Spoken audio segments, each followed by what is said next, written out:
Rero bakunze ba HOZIANA TV twongeye kubasuza nk'uko bisanzwe murabizi neza nyine ko ari kwa kundi nyine buri muntu wese akeneye mugenzi we ndabakeneye namwe murankeneye kugira ngo dushobore kuba twatera imbere. Rero kuri uyu munsi abo tutashoboye kubana wenda mu biganiro byabanje tubifurije kugira umwaka mwiza, umwaka wihirwe, umwaka w'umugisha wa double 20 cyangwa se wa 2020. Nkuko rero twabivuze kuri HOZIANA TV ko ari umwaka wo guhishura ibihishwe. Uyu munsi hari umugabo twashoboye kubona rwose nawe yari yaratwihishe, ariko twashoboye nyine kumubona nawe, ubwo rero tugira ngo tuze guhishura ibintu bimwe na bimwe by'impano Imana yashyize muri we. Reka rero dutangire tumwakira hano mu kiganiro cya HOZIANA TV. Muraho? Yesu nashimwe cyane. Yesu ahimbaze cyane. Yes, mwatangira rero mwibwira abakunzi ba HOZIANA TV. Ni amazina ni Theo, ndagira ngo bamwe basanzwe bayazi. Niyo mazina yanjye. Hanyuma Theo, kubera iki wari warabuze? Wari umaze igihe kirekire warabuze utagaragara, wari uhugiye mu biki? Sa nkaho wa mugani sinzi niba navuga ko nabuze, ariko maze igihe nsa nkaho mpugiye mu bintu byinshi ndi gutegurira abakunzi banjye, cyane nk'uko n'ubundi usanzwe uzi nk'umuririmbyi mbagomba kugira ibintu ntegura. Niyo mpamvu maze iminsi mpuze, ariko nabonetse muri uno mwaka. Utangiye 2020 noneho uri kuboneka, abakunzi bashobora kukubona. Abakunzi banjye rwose ndagira ngo mbabwire ko nta rungu muri uno mwaka ndahari, kandi koko nibyo tugomba gukora kuko hari byinshi mbahishiye. Hanyuma wenda Theo, dutangiriye ahangaha, ubundi iyo abantu bavuze Theo wose ne? Ubundi Theo ni muntu iki wenda ku bantu bagiye kumubona ari ubwa mbere? Theo ni umusore utari umwana, ariko nanone ushesha akanguhe nk'uko. Iyo uvuze ngo ni umusore utari umwana bivuze ko hari icyo witegura ko ibyo ngibyo birabyumvikana ko hari ubwana, hari ukuntu biba byaragenze. Akaba ari umusore ukorera Imana mu buryo bwo kuririmba, ariko nk'ivugabutumwa. Ubwo rero mu by'ukuri uwo Theo avukira mu gihugu cy'u Rwanda, mu ntara yahitwa Iburengerazuba. Cyane abantu bahari za Karongi turaziranye, ariko nakunze no gukorera umurimo cyane no mu mujyi wa Kigali. Urumva rero ko ndumva Theo ni uwo nguwo. Uyu munsi akaba ari umukozi w'Imana mu buryo bw'indirimbo, ndetse benshi bagiye bazi indirimbo ze zinyuranye. Hanyuma Theo, tugarutse ku gikorwa cyawe cyo kuba uri umuhanzi ku giti cyawe, ni iki cyatumye uhitamo kuba umuhanzi w'indirimbo ziramya zikanahimbaza Imana? Aho ngaho rero iyo mpageze nditonda cyane, kubera yuko ibi bintu ntago ari ukwihamagara. Akenshi wenda mbaye ari ibintu nabyutse nkavuga reka mbikore, nshobora kuba wenda narabitewe n'amarangamutima, ariko navuga ko uyu murimo ngewe nabyisanzemo. Ni umuhamagaro, nanjye sinzi ukuntu byagenze, ariko naje kwisanga numva umuhamagaro ndimo. Cyane ko hari nk'abaririmbyi, hari nk'umuririmbyi ngewe wanteye courage, numva ko nanjye ngomba kuramya no guhimbaza Imana, bituma rero nginjiramo cyane, ngize umugisha nsanga ni n'umuhamagaro. Nuko byagenze.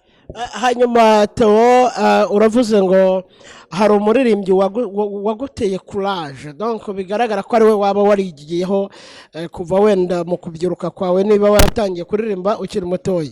Uwo muririmbyi yaba ari inde? Imwe mu ndirimbo ze zagufashije cyane yaba ari iyihe? Uwo muririmbyi ntago ari ibanga, ni umuririmbyi witwa Uwimana. Hari indirimbo ye nkunda cyane, ndetse yanjyanye mu bihe byiza, ivuga ngo ngwino mukiza twibanire. Sinzi niba nakora akapera gato k'iyo ndirimbo. Twibanire, twibanire, twibanire, twibanire. Twibanire mwami, twibanire, twibanire, Bebanire. Wow, nasaga rwose nanjye nkutangiye gufashwa n'iyo ndirimbo ngo twibanire. Hanyuma Theo, reka tugaruke ku bikorwa byawe. Hari indirimbo waba warasohoye yaba amashusho cyangwa se audio? Ya indirimbo ndazifite nyinshi nasohoye rwose.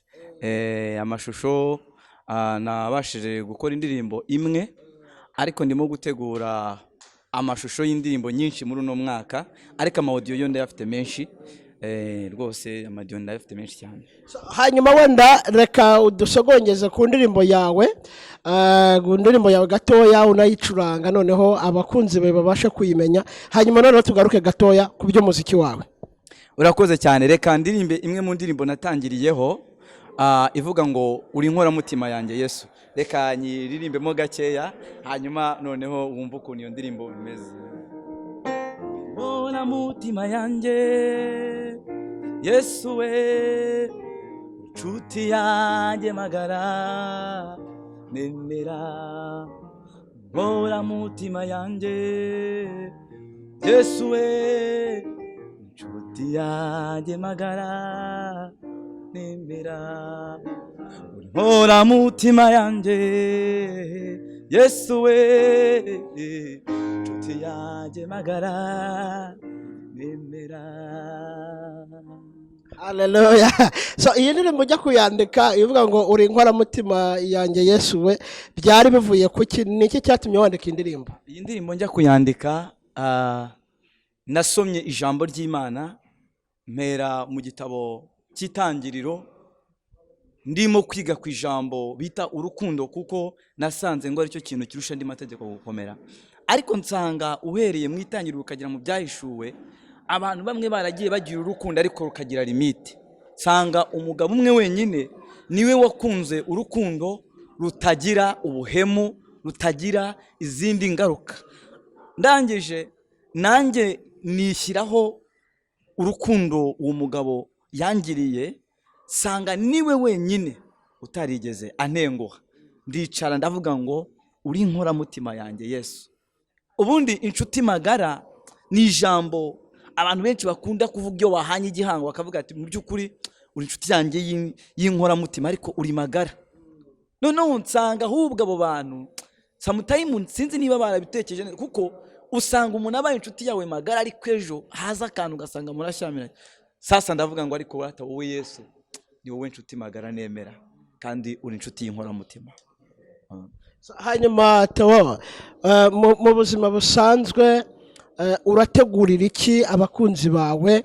Ufite indirimbo nyinshi kandi nziza abantu bumva, wenda ngira ngo n'abazakurikira kino kiganiro bumvisha indirimbo uri inkoramutima yanjye barabyumva ko uri umuntu uzi kwandika indirimbo. Ninde muntu kwandikira indirimbo? Basi duhera aho ngaho mbere yo kugera ku bikorwa urimo utegura muri uyu mwaka. Urakoze cyane. Icyo kibazo mbajije ni cyiza cyane, kandi ni ikibazo kuko cy'ingenzi. Hari ukuririmba, hari no kwandika, ariko kandi nanone hari n'iyerekwa, hari n'umuhamagaro. Njyewe rero iyo nandika indirimbo akenshi nyandika ndi mu bihe byo gusenga. Iyo rero ndi mu bihe byo gusenga mba narafashe umwanya nkatekereza sije numva ikwiriye society muri icyo gihe, kandi nanjye irimo kunyubaka.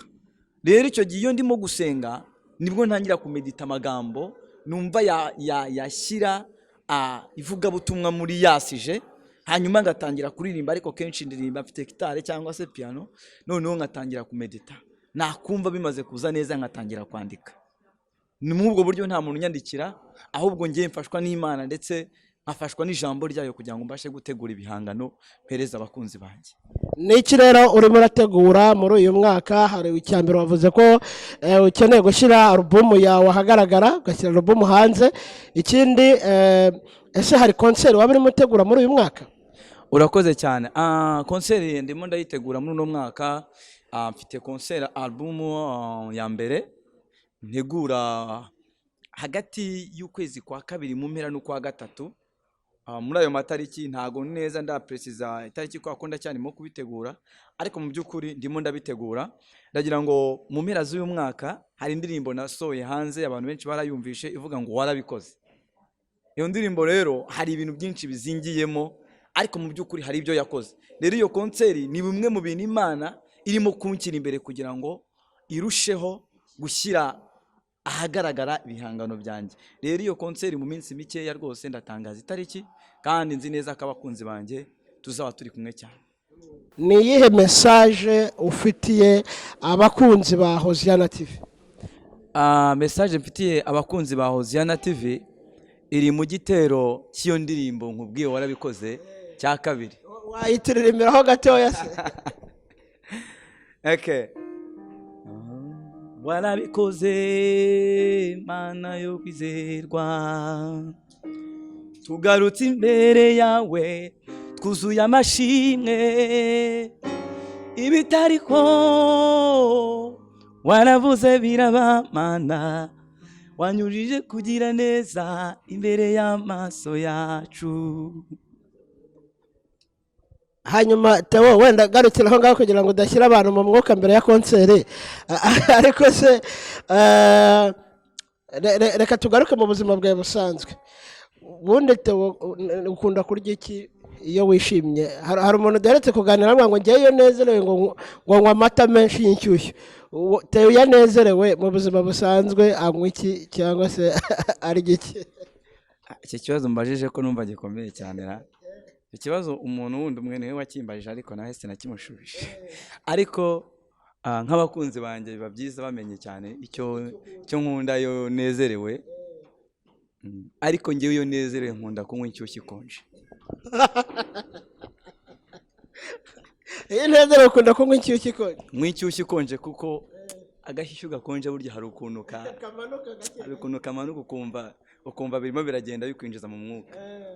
Hanyuma iyo ukeneye gufata icyo kurya urya iki? Iyo nkeneye rero gufata icyo kurya buriya ngewe nkunda kareti kameze neza ukuntu, ariko nyine ntabirenze.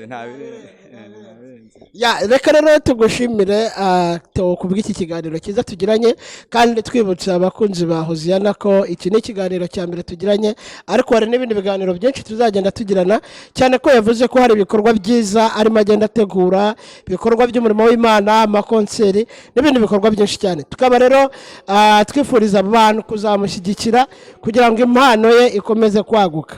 Theo, ushobora kubwira abantu uburyo bashobora kugushyigikiramo? Nshobora kubwira abantu uburyo bashobora kunshyigikiramo. Sinzi wenda niba natanga nimero yanjye ya telefone igendanwa, hanyuma uwakenera kunshyigikira ashobora kumvugisha kuri iyo telefone, hanyuma nkamubwira uburyo yanshyigikiramo, haba mu buryo bw'ibitekerezo, haba no mu bundi buryo. Nimero yanjye ni 081 38 11 513. Isubiramo 081 38 11 513. Hanyuma email yanjye sinzinda kuko abantu baba bari mu bihugu bitandukanye, ariko email yanjye ni niyo Theos. Iyo ngiyo niyo email yanjye unkeneye, niyo theos@gmail.com.